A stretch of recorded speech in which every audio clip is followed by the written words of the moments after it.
हफीज़ होशियारपुरी मायनाज उर्दू शायर, उनका खूबसूरत मशहूर ज़माना कलाम आपके साथ शेयर करते हैं।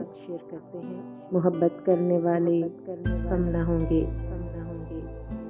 मोहब्बत करने वाले कम ना होंगे, तेरी महफिल में लेकिन हम ना होंगे।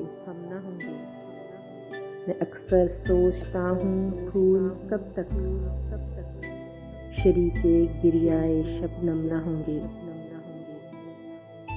जरा देर आशना चश्मे करम है, सितम ही इश्क में ए हम ना होंगे। दिलों की उलझनें बढ़ती रहेंगी अगर कुछ मशवरे बाहम ना होंगे।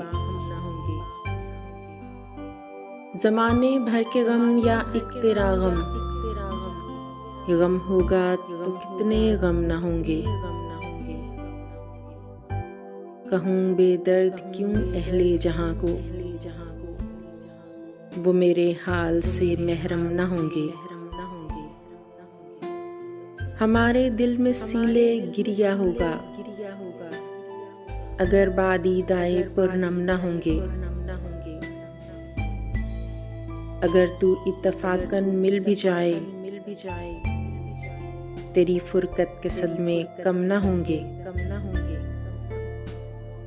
हफीज़ उनसे मैं जितना बदगुमा हूँ, वो मुझसे इस कदर बरहम ना होंगे।